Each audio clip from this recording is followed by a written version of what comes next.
Anytime Paul Thomas Anderson releases a new film, it's a pretty big event, and even more so when it's inspired by one of the Life on Books podcast's favorite authors, Thomas Pynchon. So today we're going to be discussing the newest movie from Paul Thomas Anderson, Hot start. One Battle After Another, which is based loosely or inspired by... I think is a better way to put it. I mean, we'll get into that, but it definitely was not like a faithful adaptation. Sure, yeah. And I don't mean that critically because I don't think it was, it clearly was not supposed to be. Right. Like in the past, you know, when we've kind of talked about like the White Noise movie, obviously that was supposed to be an adaptation of the book. Right. And I've criticized it for not being faithful. Or good. Or just generally in good. general, Yeah. Those are two different things. Yeah. You know, criticize that for not being faithful as it could be to the book by Don DeLillo. Yeah. But like this movie was clearly not supposed to be. Right. I think PTA, he's even said that. Like, Yeah. wasn't trying to make a movie version of Vineland. Like there were parts of the book that inspired the story I wanted to tell. Yeah. So, and that is the book that it was inspired by, is Vineland by Thomas Pynchon. But first, we'll start with our weekly reading update. What have you been reading?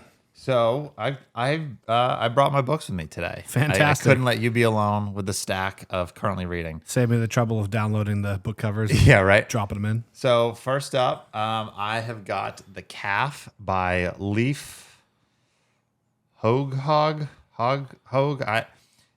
He's a Norwegian author. Okay. So someone please tell me how to correctly pronounce that. Let me see that. It's translated by David M. Smith. I believe it's Leif, isn't it? Leif. I don't know. know about the last name. I was thinking like Leif Erikson. I believe that's also Leif. Is it? Okay. so, Well, I'm just a dumb white boy. So Hoghaug? I don't know. Yeah. Hoghaug? Yeah. So Who knows? like I said, translated from Jesus Christ. This is just falling apart. Holy shit, yeah. Jesus Christ. Well, it's an arc, so Oh, really? yeah. Who's the publisher? So it's Fuma de Stampa, who they do translated works. They recently became an imprint of Deep Vellum. Gotcha. And this was in the Deep Vellum sent me a stack of books. This was one. Jesus Christ. Deep Vellum, my favorite That publisher really- at the moment. That really irks me. That sucks. You didn't bring any of the Deep Vellum stack for me?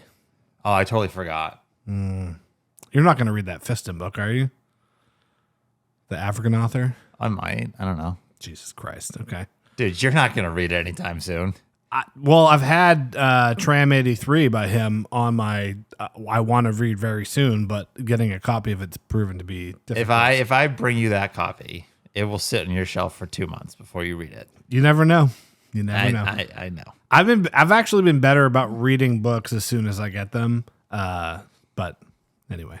So anyway, like I said, translated from Norwegian by David M. Smith. And what's kind of cool, there's the translator, David Smith, has an afterword in here. Yeah. And I haven't read it because I don't want to risk like spoiling anything.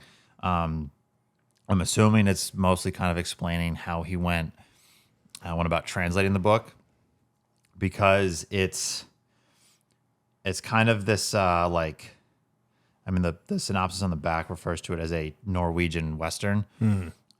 So, and from what I've picked up, it was kind of originally written in this like rural Norwegian dialect.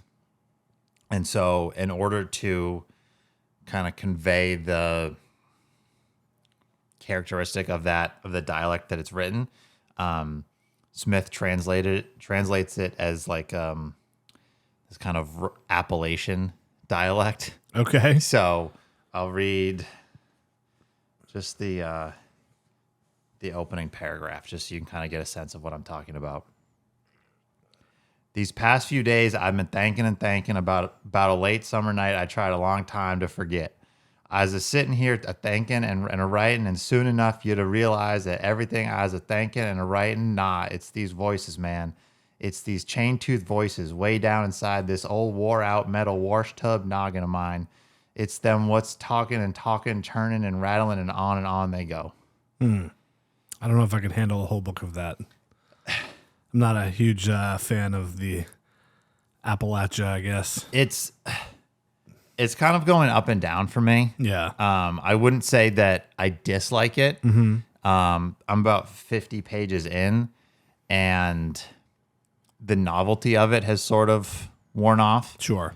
Like I said, I don't dislike it. You know, that could just be I'm used to it now, and I'm not really like noticing it as much.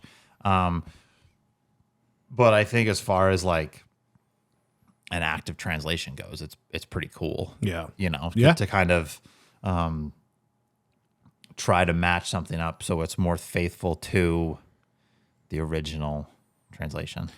Yeah, I kind of encountered something similar to that with How to Acquire a Vampire by Borislav Pekic, which was originally written in Serbian, and obviously I'm reading the English translation. And there's a character called his name's Steinbrecher. Yeah. And they keep saying that like he Steinbrecherized people. And it's like, I wonder how that was originally written, because that's like a very American English way to like change a word, right? Like, Yeah. you know, it's like Pynchonian. That's not like official Right. English, you know? Right, So right. I'm curious how the original was written, but I don't know anything about the Serbian language. So I'll keep going along. Still chipping away at Gesell Dome by Guillermo Saccomanno, translated by Andrea G. Labinger. I'm enjoying it. I've talked about, I don't know if I remember if I've said this on the show or just like in conversation with people. As much as I am enjoying it, I'm having a hard time like sitting down and reading it for long stretches at a time. Part of it sort of has this almost like episodic nature, the way that the narrative is told. You know, there's tons of characters. It's kind of like, you know, a view of like everything that's happening in this villa. You know, it's not just, obviously there's like more major players, but it's not just, you know, focused on like 3 characters. There's all of these people that live in this villa. So, you know, sometimes I'll get like 5 to 10 pages and be like, okay, like narrative keeps changing, and it's good. Like, I don't mean that to be critical. I just, I'm finding that I can't, you know, sit and read like 40 pages at a time. You know, there'll be like a little bit of a, you know, kind of one narrative going on, and I'll be like hooked, and then it'll change to something else. And even if I'm finding that new kind of part of the narrative compelling, it's still, there's that like switch, you know, sometimes where it's like, it almost feels like the end of a section. Yeah. And you kind of mentally are like, okay, this is a good stopping point. But I do want to, I've got about 150 pages left, give or take. I need to make it a priority because I've just been reading this for so long that I kind of just want to wrap it up. nice.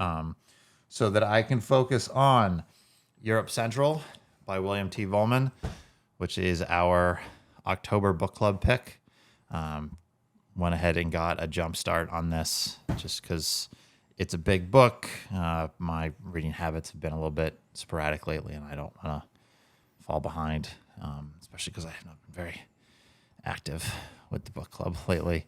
But yeah, I started reading this actually like right before I went to the hospital. I think I couldn't have read more than 50 pages. Yeah. And I liked it, but obviously, you know, had other things going on that got in the way of reading.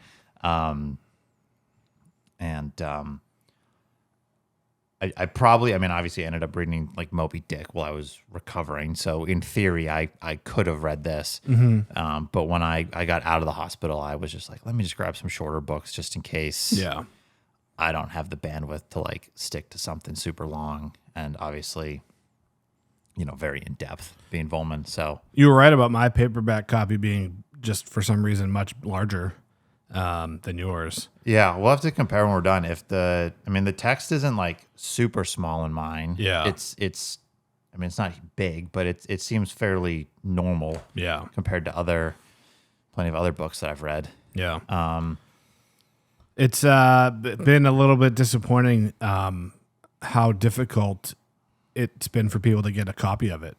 Really? Yeah. So originally, we had talked about putting 4 Vollmans up for a vote. Right. And then I was kind of poking around online, and a lot of his books are kind of hard to get a hold of. Yeah. And so I thought, okay, we'll just go with Europe Central. It's his most famous work. He won the National Book Award for it. Yep. It's from a major publisher. And I looked at a few different vendors. Everyone said they had it in stock.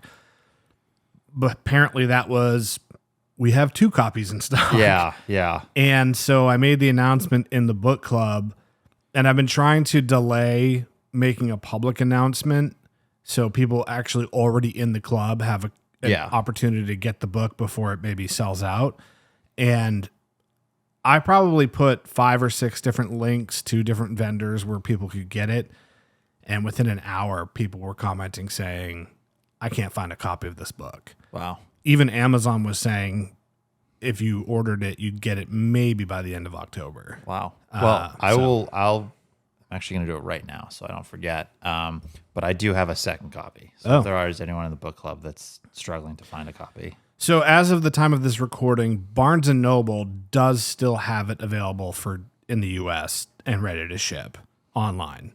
And some of their stores actually do have physical copies in stock. So I would recommend, if you are still looking for a copy, you can order it online from Barnes & Noble, or you can check your local store. Blackwell's in the UK also had it for people in Europe, and I'm pretty sure that they'll ship to anywhere in Europe because they ship to the US.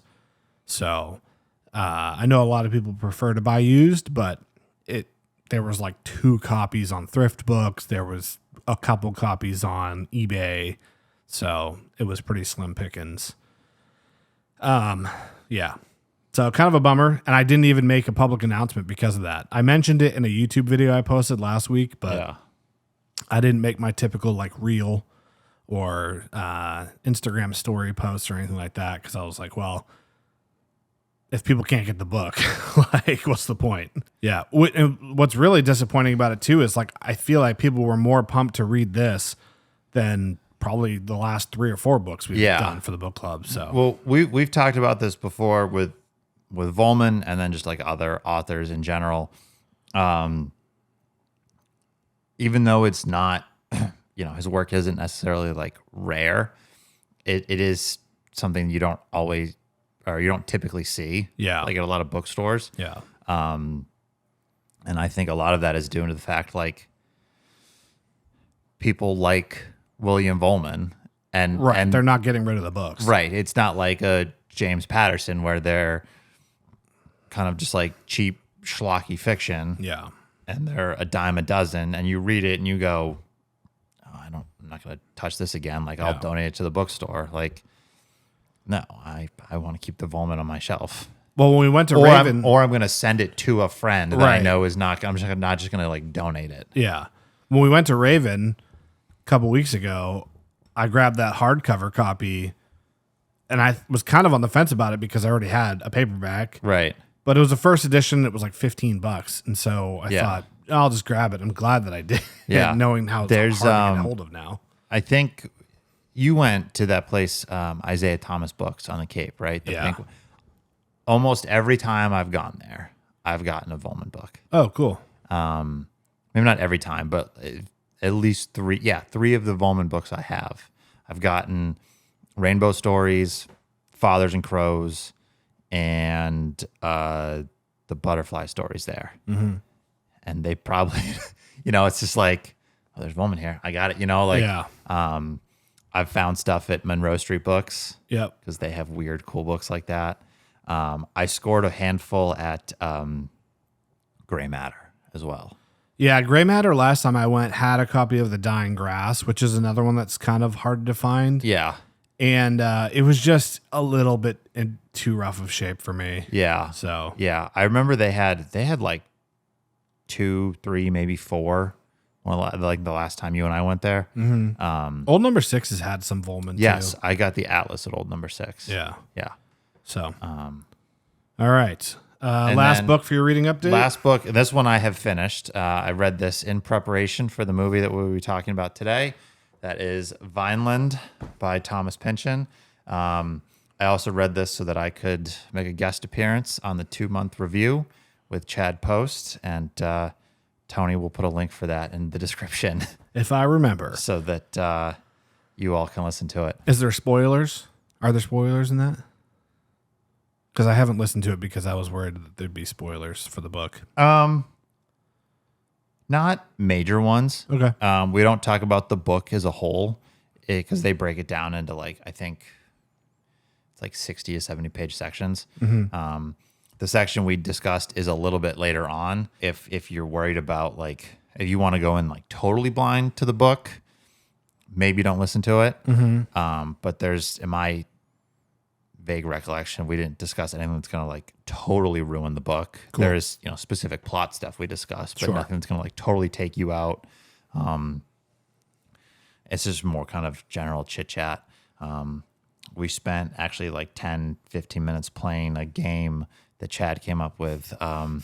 Thomas Pynchon character or baseball player. Oh, cool. Just he would read a name and we had to guess. Nice. Which was a ton of fun. Yeah. So that's everything I've been reading since we last hung out. Obviously saw One Battle After Another. Yeah. Been watching a ton of the Red Sox lately. Nice. And last night after getting home from the movie, I watched the movie The Death of Stalin. Oh, great film. Yeah. Yeah. I enjoyed it. It was good. Super funny. Yeah. That was I recommended people watch that when we were reading the Kukotsky Enigma for last month's book club because there's a lot in there about that. So yeah, that was a fun, just real goofy. Yeah. Yeah. I assume you gave up on this book, The Flowers of Mold. I did. By Hassan, classic Andy move. I did read it. Well, not all of it. I read the first 3 stories. Okay. And it kind of was similar to what happened. I also DNF'd Schadenfreude. Oh, right. Yes. Similar to what happened with that, I had just started reading Vineland, and I was like, this book is awesome. Yeah. I just want to read this book. And I read the first 3 stories in Flowers of Mold, and they didn't really grab me in any way. So I was just I'm sorry. Yeah, so I have 2 stories left in that to read. I would say they're pretty up and down. Some of them are good, some of them are meh. I think overall it's kind of whatever. A lot of mixed opinions in the book club about this one. Some people really enjoyed it. A lot of people hated it. So yeah, is what it is. I started Stoner by John Williams. Boo. I don't know if I'm going to finish it. I'm 60 pages in. I'm finding it extremely boring. You messaged me 2 weeks ago that you started that. Yeah. And you've only made it 60 pages. So that doesn't fill me with confidence that you're going to end up finishing it. I mean, it's only 60 pages into a maybe 300-page book, but I just don't understand what people love about this so much. I don't think the writing is that good. And a lot of people say, "Oh, it's a boring story, but the writing is so good." I don't agree. He overuses, I think I mentioned this too, he overuses the phrase curiously, or the term curiously way too much. Everything's curious. Oh, they curiously looked at him. They curiously smiled. Sometimes it's on the page 3 times. And so that's a little did you have an editor for this? Yeah. What's going on here? So I don't know. We'll see. I don't get the hype so far. I will say it is a little I'm validated that you seem to share the same opinion as me. I expected to love it because of you not liking it, actually. But I was also secretly hoping that you would love it so we could just spend an episode just debating about. Yeah. But now we can do an episode just hating on Stoner. talking about one of the most popular books on Instagram. But yeah, I mean, like I said, it's been forever since I read it. I do remember the time like thinking the writing was good. Mm-hmm. If I went back to it now, who knows how I feel about that? Yeah. But yeah, I was bored to tears like the whole time. I could see why. Like, I'm sorry, but like nothing happens. I mean, there's even, and of course, maybe this could come back later in the book, but there's a scene where people have come back from the war, and one of his colleagues that left, who kind of shamed him for not joining the war, comes back, and now he's this kind of hot shot because he's this war hero. Yeah. And he goes to this dinner party with this guy, and the guy kind of like pulls him aside, and he's like, "We need to talk." And you're like, "Oh, something. This guy's gonna like throw him under the bus somehow. Right. There's gonna be some type of conflict." And then that just like nothing happens, and I'm like, maybe this comes back in 100 pages, but the story just completely moves on from that. Yeah. And it's like, what was the point of that? It's just Yeah. No, there were really no like moments of tension. Yeah. And it's just kind of this dumb farm boy putzing through life. Yeah. Who cares? Yeah. Okay. Well, anyway. But you should definitely read Butcher's Crossing, because that book does rock. Okay. I read The Quick and the Dead by Joy Williams. Okay. This book is very good. Hell yeah. If you like White Noise by Don DeLillo, you should read this. Hell yeah. Nothing about the story is White Noise-esque. However, the writing, the tone, the satire, the comedy is so much like White Noise. It's crazy. It's just got the same vibe. And basically it's about these 3 young girls who they've all lost their mother or their parents. And they live in the Southwest, and they're just kind of like navigating life. And one of them's basically like a wannabe eco-terrorist. Nice. So I don't know. It's just very funny.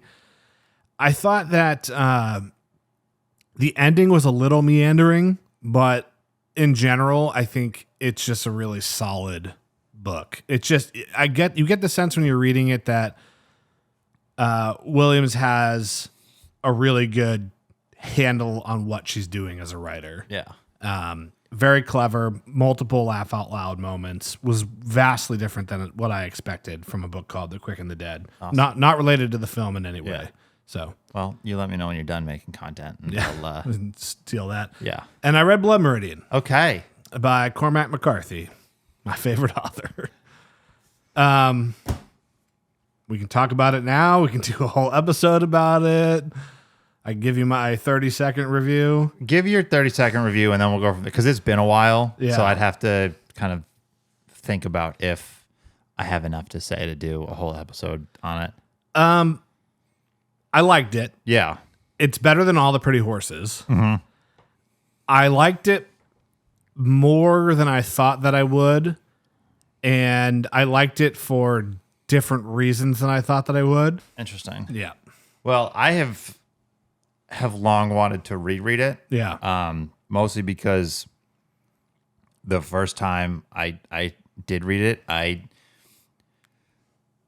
was not as much of an astute reader and didn't have, I guess, the skill of reading, more difficult books. Yeah. I think prior to Blood Meridian, the only other McCarthy I had read was The Road, which comparatively is much easier to read. Although I didn't think this was that challenging of a read. If you're used to not having quotation marks, I think it's pretty straightforward. Well, I think if you are, and again, this is kind of what I was getting at with like wanting to reread it. Yeah. I think if you have experience reading, difficult and demanding works, it's probably easier to manage that. For sure. I did not have that experience going in. Yeah, I mean, you read this quite a few years ago now. Yeah. So that's part of why. Because there was plenty that I remember reading, or, I don't know if it's fair to say that I struggled, but I did not feel like it was an easy read. which is, again, like I said, part of why I want to go back and see if it, kind of,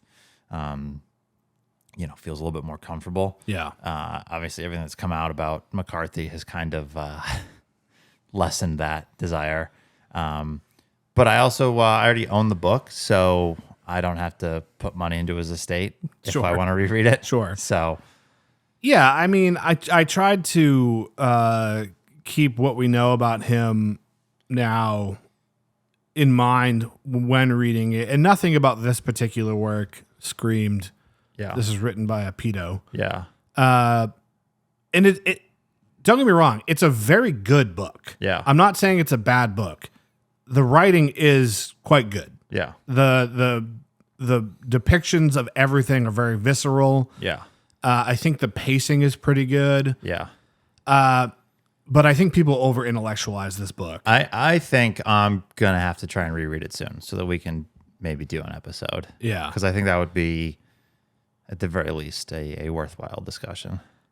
The constant thought I had throughout reading it is like, this book confirms to me that dudes are pretty much just big dumb animals for the most part. Yeah. Because I can see why guys like this book. Yes. But I don't know. I mean, it is kind of like the upper echelon of lit bro books. Right. There's enough in there to make it literary, whether you want to talk about whether it's overrated or not. There's enough in there that it is a work of capital L literature. Oh, yeah, for sure. But also, like you said, there's just wanton violence, and it does kind of appeal to that dude bro interest level. Anywho, should we get into Let's do it. Talking about one battle after another. So let's start with just a general conversation about what we thought about the film, and then we can kind of dig into comparing it to Vineland. Yeah. We'll do our best to not have any major spoilers for either. So just in general, what did you think of the movie? Did you like it? I really liked it. Yeah. I thought it was really good.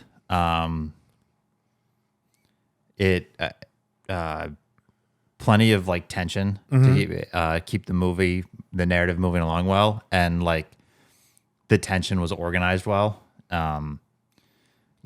It didn't feel like, to me, there was like one moment of crazy tension at the beginning that was trying to sustain the narrative through until like the culmination of all that. Like there was plenty going on that kind of built up the narrative. I thought it was well made, cinematography wise, just the shots, all that. Certainly a good mix of action and suspense, and then with some humor mixed in. And we'll probably get into this. I thought Sean Penn's character was hilarious. Yes. He killed it. He was ridiculous. Yeah. Say what you want about Sean Penn, the person, because there were some people kind of, I was like looking at some Reddit comments when I got home, and someone was kind of talking shit about him, just kind of being like, wow, what's wrong with Sean Penn? well, just pompous and full of himself. And I didn't know that. I don't know anything about him.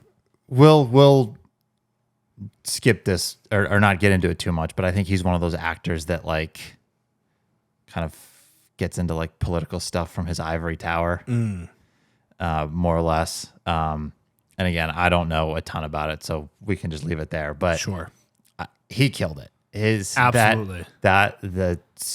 What was his middle initial? J? Yeah. Yeah. Stephen J. Lockjaw. Yeah. What a character. Yeah. He was awesome. It was a very Pynchonian character, I would say. Yes. I kept thinking they're, I don't want to say the character from Vineland, like he was modeled off of a particular character in Vineland, because again, it was not an adaptation, loosely inspired, but there definitely is a that kind of authority figure with a similar kind of role in the narrative in Vineland, as Lockjaw was to the movie. And so I was kind of thinking about their like similarities. and just, this guy that to this revolutionary group is kind of the embodiment of authoritative evil. But then when he's on screen with other characters not from this revolutionary group, he looks like a bumbling idiot. Yeah. And that was like perfect. Yeah. Yeah, I really enjoyed the film as well. I've been probably more critical of newer films than I am of books. Yeah. I've talked about it a lot in a bunch of different places, but there's this this idea of second screening. Are you familiar with this? Where most people are now watching with a phone in their hands. Right. And so it's writers are kind of pressured to write simpler scripts or scripts where things are more spoon-fed to you to make it easier to understand because they know they don't have your full attention. Yeah. They know you're watching reels while you watch the movie or the show. Which means people who aren't doing that and are fully watching what's on the main screen, you feel like an idiot. You feel like you're being talked to like you're an idiot. Yeah. And it's not a very enjoyable experience. And that's actually one thing I love about going to the movie theater is, I mean, of course you could still be on your phone in the movie theater, but most people aren't going to be because it's very rude. But it's just nice to be in an environment where everyone's paying attention. Yeah. And so I felt a lot of newer films are just straight up bad. And this was not, this felt like a cinema experience from 10 plus years ago, which is a very good thing in my opinion. Yes, I would agree. I thought that the pacing in the very beginning was a little disjointed and I was a little nervous at the start because it was jumping around a lot. Yeah. And then the film got into a fantastic groove and I thought it was really good from that point on, maybe like 20 or 30 minutes in. Yeah. And onward. And it, for a 2 hour and 40-minute movie, it did not feel that long. Not really. There's been some films where you're like, okay, we have another hour left. Like, I definitely felt the length, but only because aside from, like I was saying at the beginning, like I've been watching a lot of the Red Sox lately. Yeah. Aside from like watching a Sox game, very rarely will sit down and watch something for 2+ hours. Yeah. So I felt the length in that sense, but not like, okay, this movie is drag. Like it like you said, it was paced very well. Yeah. But just from how I am as a person, like I did kind of notice the length, but not in like a negative way. Yeah. Also, just needing to piss really badly. I didn't make it through the whole film. I was like, all right, let me look at the clock, and I was like, if this movie was ending in the next 30 minutes, I would wait. But it's gonna end the next hour and 15. I was like, okay, I'm just gonna go. No, I was nervous about that too. Yeah. It's like, I know we were joking about it before we got there, but I was like, yeah, like in theory, a huge tub of popcorn and a nice Diet Coke sounds great. But yeah, I'd like to watch the whole movie without needing a piss break. Yeah, fortunately, I picked like the perfect time to go, and I didn't really miss anything. And the bathroom was literally right next to me. Yeah, I saw you get up, and I was kind of like watching, like, yeah, is he gonna miss something good? Yeah, I don't even remember what happened. It was the scene where particular section where Leonardo DiCaprio's character was in the car with Benicio del Toro's character, and they were driving to his apartment. Yeah. And so there wasn't really a whole lot going on. The two of them were great.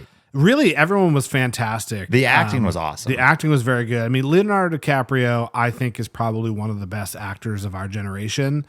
And it's tough when you're as famous as he is to get the viewer to kind of forget that it's him. And I absolutely did. Yeah. I wasn't thinking like, oh, Leonardo DiCaprio did this and Leonardo DiCaprio did that. I'm like, Bob is crazy, you know? Yeah. Well, you think about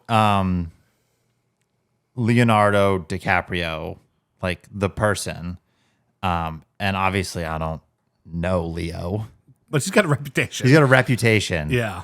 And, certainly, like if you watch a movie like The Great Gatsby or Wolf of Wall Street, the character that he plays in those two movies seems a lot closer to what I would expect Leonardo DiCaprio, the person, to be like, just based off of his reputation. Yeah. And not to diminish either of those two roles. They just seem more like Leo being Leo. Yeah. But yeah, like Bob Ferguson is not anything like I expect from Leonardo DiCaprio, Right, like the person, like a drugged out, paranoid, schizophrenic, running through a sanctuary city in his bathrobe, trying to avoid the police with a hunting rifle. Yeah. He was great. The female lead, I'm forgetting her name. She's a singer. The mom. Was that? No, that wasn't Regina Hall, was it? No. Teyana Taylor. Yes, yeah. I don't think I've ever seen her in anything else. Yeah. I'm looking at her filmography. I've never seen any of these other. She's predominantly a musician, I guess. She was great. I thought she was great. I have some thoughts about her character in particular, in place in the movie, but I'm not going to share them at risk of spoiling anything. We can talk about that when we're done. And then, as far as the cinematography goes, I thought it was really good because there seems to also be another more modern trend where cinematographers are choosing to do very odd things with the camera and camera movement, but they don't really serve a purpose. They're just like, oh, this is creative, so we're going to do it. Yeah. Where I felt like a lot of the composition choices and the camera movement choices were very deliberate and served the story extremely well. So there was one scene where he goes to the parent-teacher conference. Yeah. And they were shooting at like a weird downward angle. Yeah. And it in that scene, you're really getting to see that character's like paranoia. When he's inside, right? When he's sitting, yeah. And that weird angle really fit that super well. And then there's like a car chase scene later on. Yeah. And there was one part where the camera was very shaky and it felt like it was just tacked to the front of a car, which is like, it was perfect. It wasn't overdone. It just really fit well. I really liked, sorry to cut you off, like right before he went inside for that teacher conference, when he's sitting in the car and it's very focused on Bob. And you can feel the like tension and paranoia, and he's like super nervous. Yeah, and he's hitting the ball. And and everything. The building outside the car behind him is out of focus, but you can tell it's like some sort of official. Yeah, he's not going to the grocery store. Yep. And you're like, is he going to the courthouse? Like, is this something important that would like lead this person that obviously has some kind of revolutionary past to be like really nervous and sketched out about? And then he gets out of the car and everything in the background comes into focus and you're like, he's going to the high school. Yeah. That was great. Yeah. And then as far as like the lighting and the color choices, I was really impressed with that too. Again, that felt like it was from a film like 10 plus years ago. So for obviously since the beginning of filmmaking, movies were shot on film. Right. And when digital cameras first became a thing, they looked very digital. And so even though it was an available technology, a lot of directors and filmmakers still chose to shoot on film because they thought it looked better. And it did. And then what's happened over like the last maybe 10 or so years is that the digital camera technology has become incredible. And the image is very flexible and you can do a lot with it, especially in post-production. And digital cameras now, like modern cinema cameras, have more what they call dynamic range. So basically the bright whites can be very bright and still retain detail, and the dark shadows can be very dark and still retain detail. And so when an image is completely white, they call that being blown out. And a lot of quote unquote filmmakers, but more on the amateur level, think it's like bad to have like blown out highlights or completely crushed shadows where it's pure black and there's no detail. And so a lot of modern films have this super wide dynamic range where like everything is like in focus or can be seen very clearly. And that's just not how like your eye sees things. That's not how film looked for 50 years, you know? Yeah. And so it almost makes a lot of modern films almost look just kind of lifeless because of it. There's like no like strong contrast. And so I just felt like the lighting was not overdone in that way. Like there were things that were blown out. There was things with completely crushed shadows, and it just had a very like filmic look to it. I don't know if it was shot on film. Hey, Editor Tony here. The film One Battle After Another actually was shot on film. 35 millimeter VistaVision cameras. Yeah, so that's why this movie looks so damn good. So hats off to Paul Thomas Anderson. It's way easier to shoot digital than it is to shoot on film. So credit to him for pulling that off. Because sometimes directors still choose to shoot on film even now, but Yeah. At least it wasn't shot on an iPhone.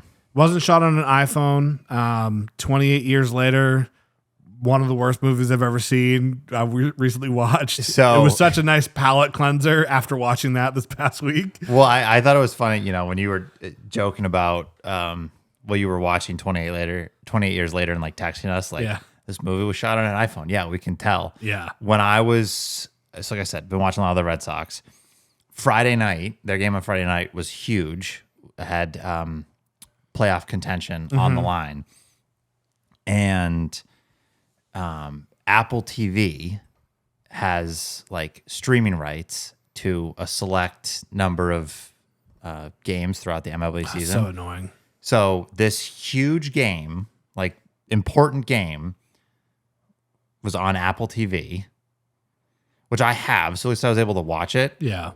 But, and I don't know if you've been, I know you're not a huge Apple guy, so I don't know if you've noticed, but the latest iPhone just came out. I've heard a lot of complaints about it.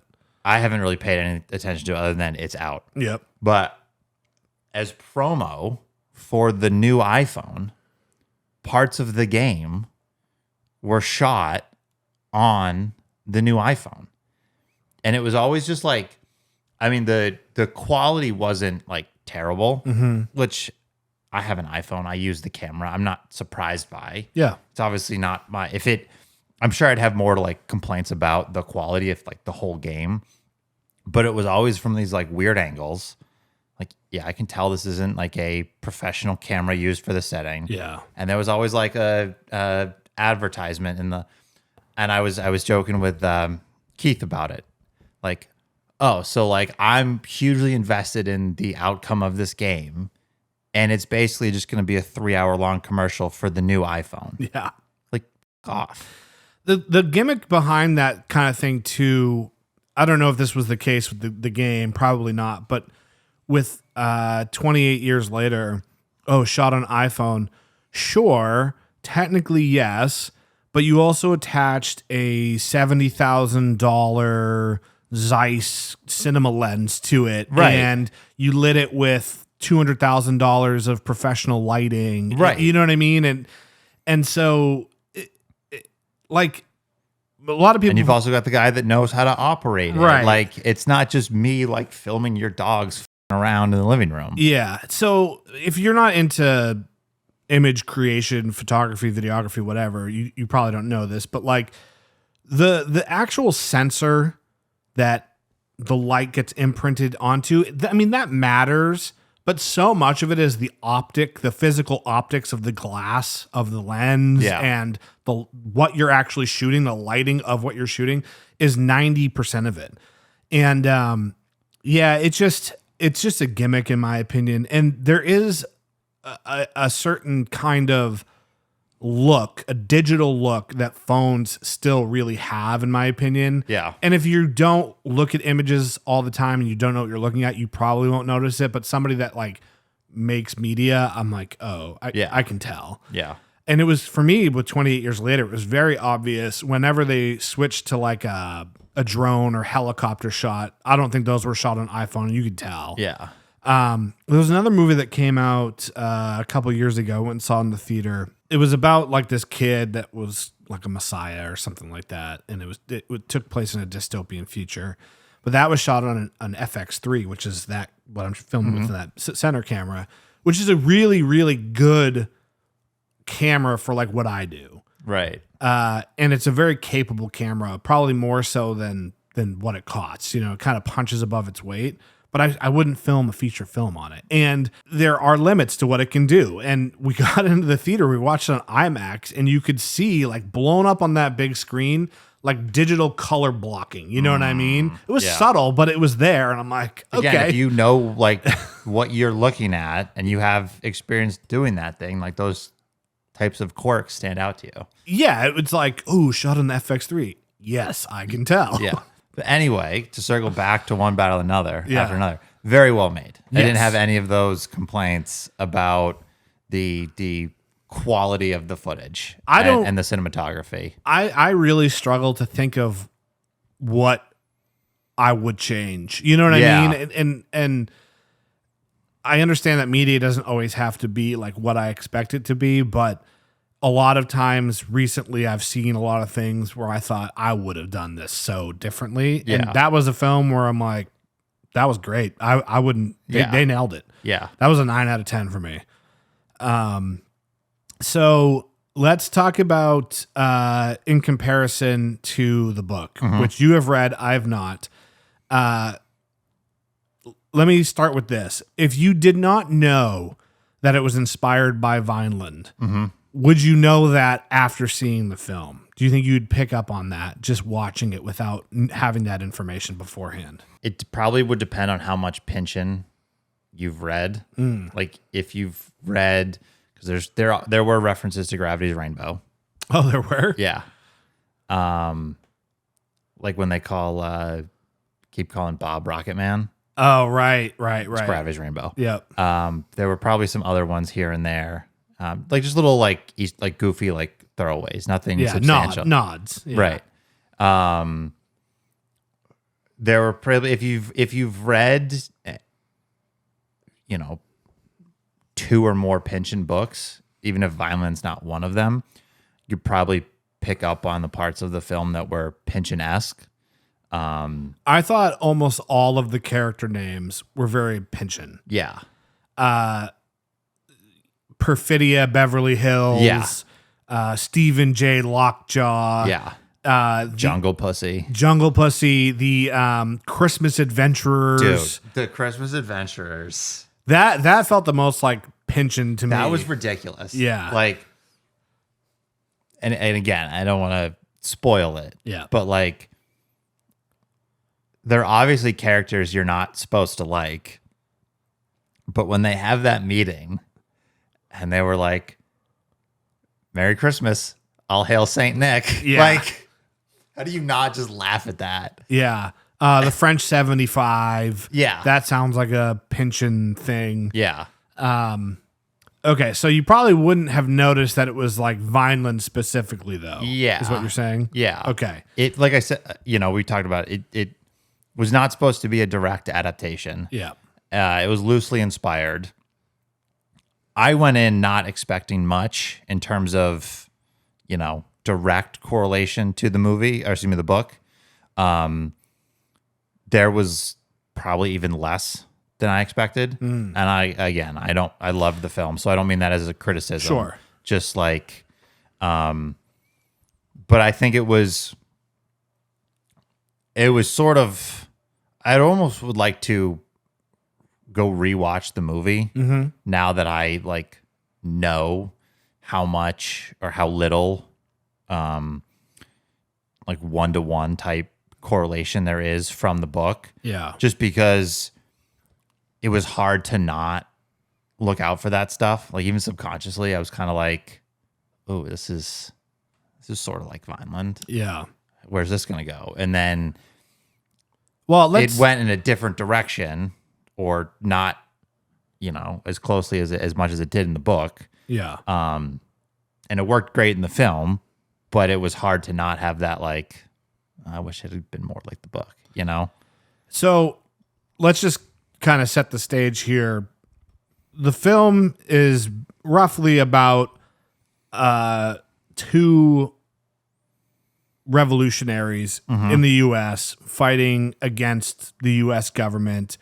I would say with their primary focus on the issue of immigration. And you get the sense that the film kind of starts in like the early 2000s, maybe late 90s. Yeah. And then eventually kind of ends up more closer to modern day. Yeah. And there's a lot in there about the personal relationships of the people participating in this revolution. Yeah. How would you kind of explain the synopsis of Vineland? Vineland is similar. There are characters with that kind of revolutionary activity in their past. There is not so much a direct issue like immigration that they're kind of protesting against. I would certainly say that in the movie, the French 75 that's not the only thing they're protesting. You know, there is that kind of element of like control that they're protesting against. Yeah. But, you know, in the movie, you know, for the sake of the narrative, there needs to be something, a more tangible thing that they're taking action against. And PTA clearly went with immigration. At times, I thought that might have been a little. If I'm gonna be pedantic, there were times where I thought that was a little on the nose. I thought the same thing, but also when you think about it, like, not that immigration only recently became an issue, Right. but it's certainly been ramped up, Right. In the Right. past 8 months. And how long does it take to make a film? Right. I mean, a year. Right. So this must have been in the works for a while. Right. But I don't think it went poorly. Like, Right, I don't right. think it was so, like I said, it sort of felt a little on the nose to me, but not in the sense that it like ruined any part of the movie. Yeah. From a bird's eye view, the book sort of mostly takes place in the 80s with a lot of flashbacks to the 60s, and kind of sort of the essence of the book is about how the 60s and all the kind of counterculture and revolution and all these protests, they were great, but they kind of failed. Yeah. And you get to see that in the way it kind of transitions from the 60s to the 80s and the flashbacks and stuff like that. And that wasn't really there in the movie. I think the movie, obviously with the title, it's kind of more of this idea that like it doesn't stop. Like, you can't just go, oh, well, we protested really hard for a decade. Right. The revolution's over now. Right. Yeah. Like it doesn't end. Yeah. It is literally one battle after another. Yeah. But so, within the book, you do have the maternal character who's heavily involved in the revolution. The paternal figure, he's not. He meets her after that whole business has kind of come to a close. So he's more like indirectly tied into these revolutionaries. And the powers that be want to keep an eye on him as a means of controlling, the other people that he knows, not so much because of his activity in these things. There certainly was more hijinks in the book that I would have, just because I would have enjoyed them. Yeah. I would have liked to have seen in the movie. They go to the nunnery at the end, that setting and those characters have a more prominent role in the book. Okay. And in plenty of places, it feels a little bit more campy. Yeah. In the book. Yeah. And it works out and it's funny. And I would have liked to have seen that in the movie. I think there was some of that in the film, and I think it was done well.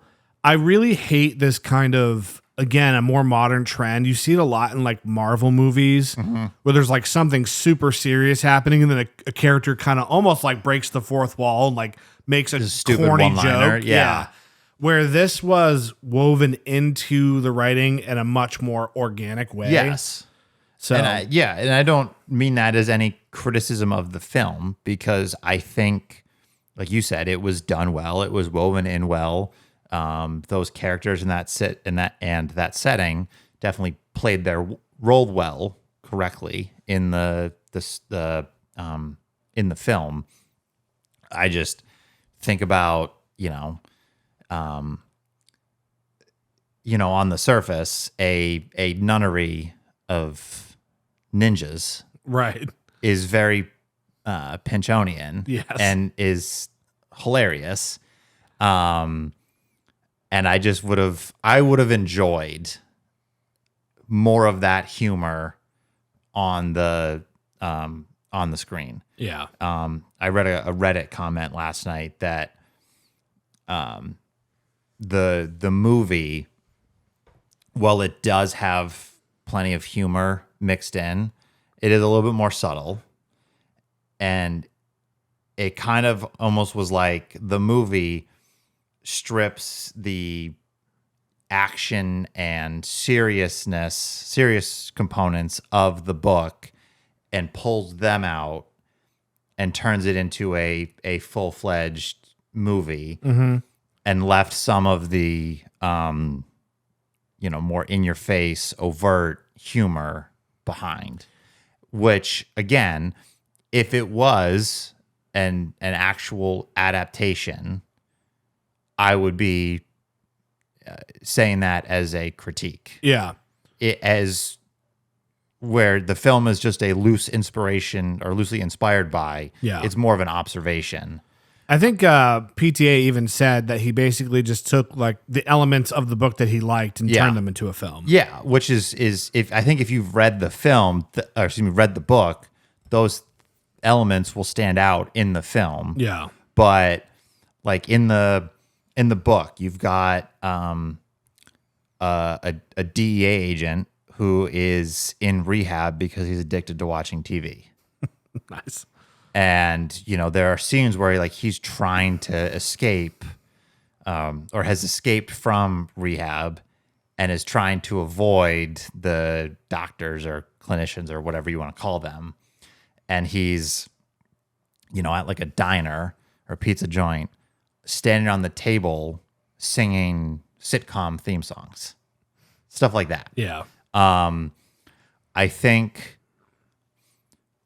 in the book there's like some more, I don't know if meta is the right word, but there's a little bit more of an all-encompassing view and kind of examination of how we got here, like how these kind of, and it's Pynchon, so obviously it's systems of control and things like that, and how they come to be, and how people that try to subvert and or rebel against the system end up becoming a part of it. Yeah.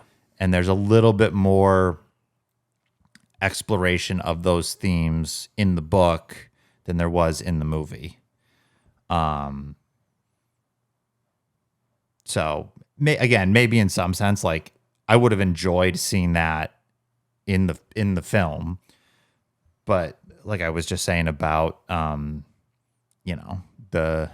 nunnery, like it's an observation, not a critique. Yeah. But kind of going back to like some of the humor. So the paternal figure in Vineland, his name is Zoid, and that's who, clearly Bob Ferguson was inspired by.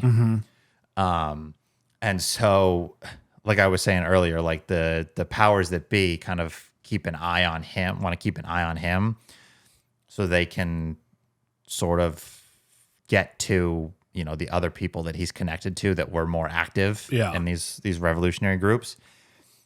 And how they keep an eye on him is he basically works out a deal where he's going to get mental disability checks every year. And they know where he picks them up. And so they can kind of go, okay, he did pick it up. He's still in town. But it's not cushy enough of a deal where he just gets the check and just kind of gets to like putz around. He has to do something he has to prove that he's quote unquote crazy and mentally disabled to get the checks. And so what he does is once a year, he'll go to some diner, restaurant, whatever, and jump through the front window on camera. Nice. Like TV crews will show up and he'll go inside this restaurant and do a whole song and dance and jump through the front window. Like it would have been funny. It would have been enjoyable to see some hijinks like that in the film. Yeah. So, but I do think, you know, some of those elements came across with Lockjaw. Mm-hmm. I was kind of talking about this with Chad when I was on the 2-month review. You kind of see the juxtaposition of how in the film in the book the you know, revolutionary in the book they're the 24 FPS. Mm-hmm. How they see him, like I was saying, the embodiment of authoritative evil. Yeah, it's a nice nod to filmmaking, by the way. 24 FPS. Well, that's the maternal character in the book. Her role in the group is to film everything. Oh, that makes sense then. And then, you know, you also see him in some passages like around his DOJ colleagues. Mm-hmm. And they are like taking bets on how long it's going to take him until he crashes out and loses his job because he's obsessed with this woman that's part of the revolution. Oh, right. And I was joking. I was talking about this with John last night after the movie, and I was talking about this with Chad while I was on their show. You've seen Friendship, right? Yeah. So I made this comparison talking about, it's the name of the character in the book is Brock Vond. I was kind of making this comparison that when the members of the 24 FPS see him, he's, like I said, he's this, you know, he's a Fed, he's a spook, he's evil personified. Yeah. But when, you know, you kind of get the perspective of how he's viewed by, you know, his colleagues, I could easily picture at the beginning of Friendship, Tim Robinson walking through the office, two-handing his cup of coffee so he doesn't spill a drop. And like you get this guy that, I was kind of joking, it's like the opposite of the end of like any high school set rom-com. Yeah. Where the nerdy girl takes off of her glasses and all of a sudden she's this just like stunning, gorgeous, you know, everyone's breaking their neck to look at her. It's like the opposite with this guy in the book. Like when he's around the office, he's a bumbling idiot. And then he puts on his narc aviators. Yeah. And he's the Terminator. Yeah, yeah. And you sort of see that in the movie with Lockjaw. Yeah, even the way he walked was hilarious. The way he walked, his facial expressions. Yes. But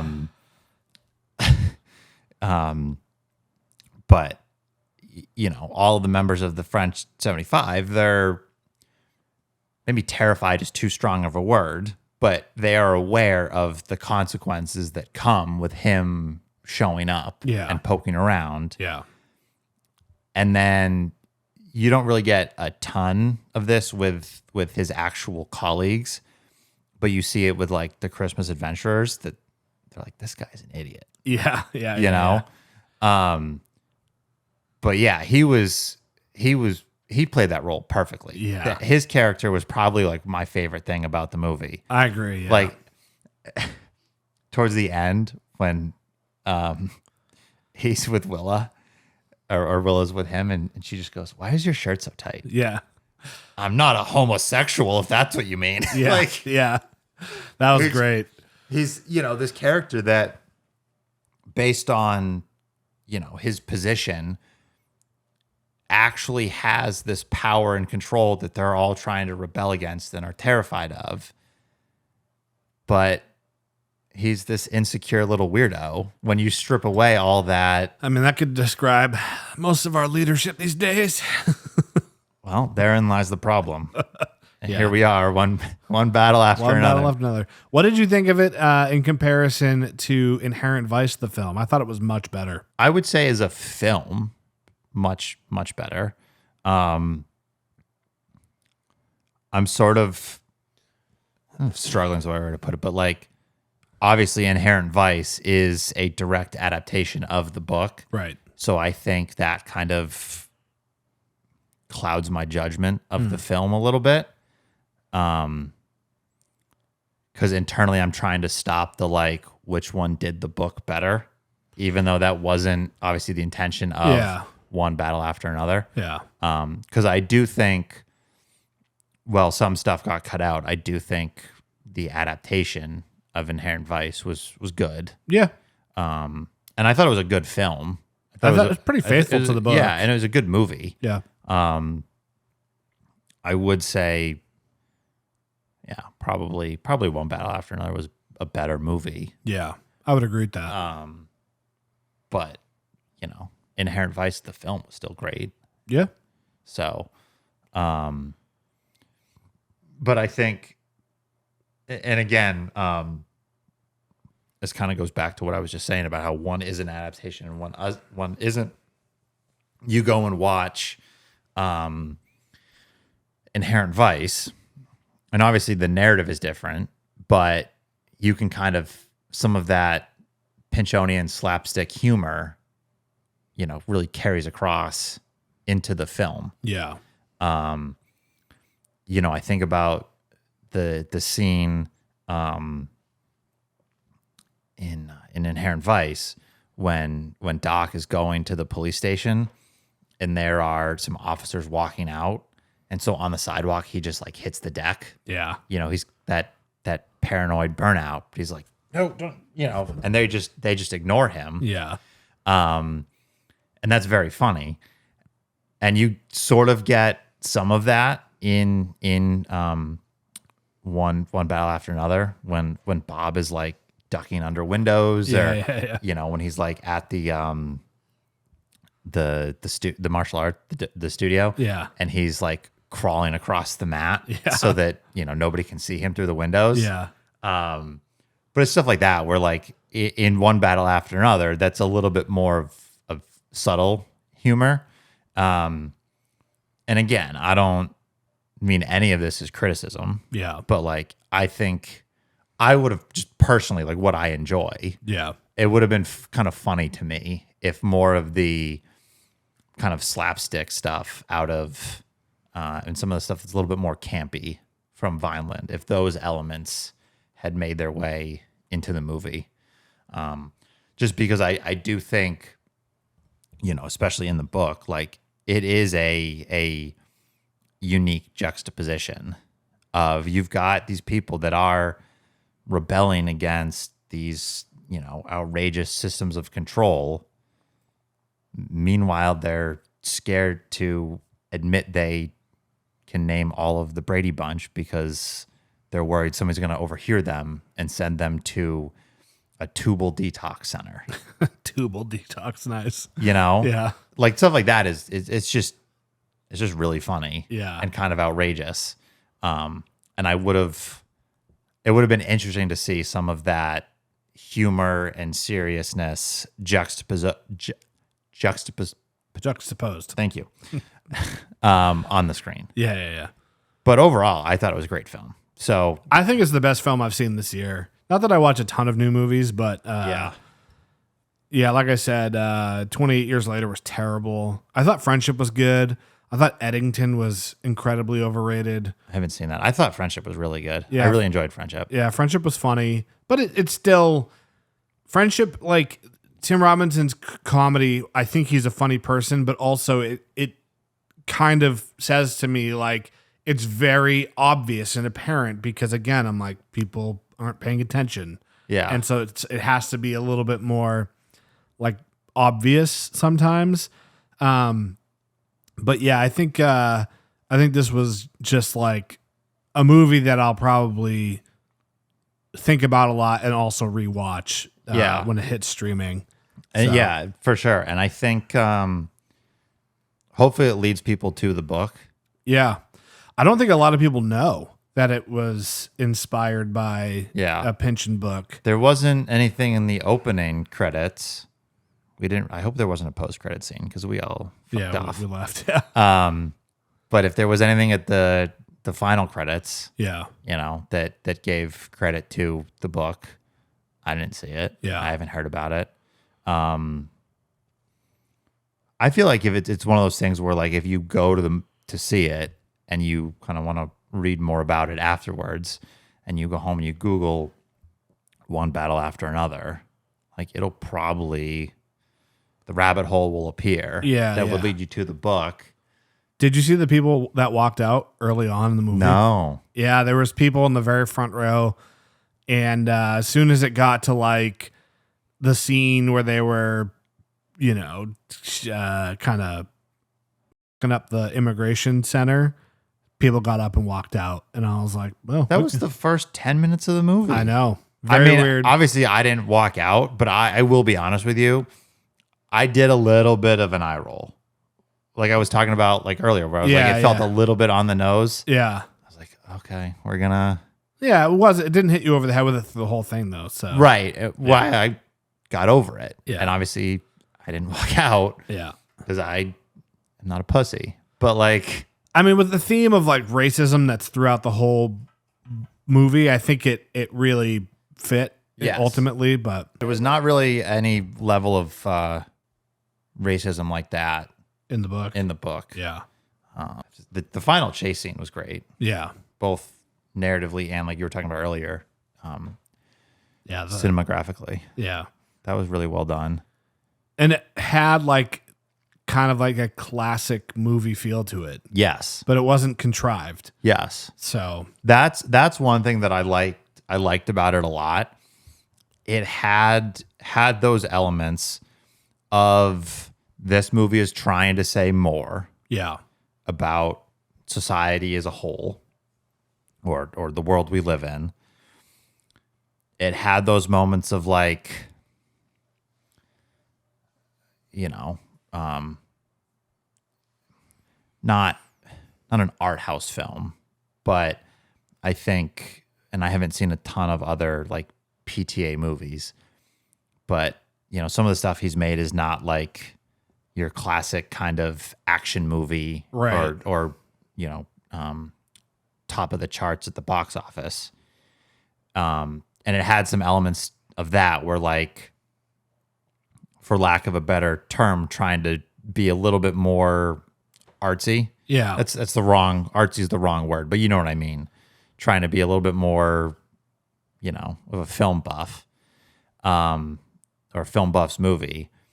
And then it had moments like that chase scene where it like felt like more of a classic action movie. Yeah. So I think it was a good amalgamation of a lot of things that make a quality work of art. Yeah, I mean, if you look at some of his film history, There Will Be Blood, The Master, Licorice Pizza, Inherent Vice, Boogie Nights.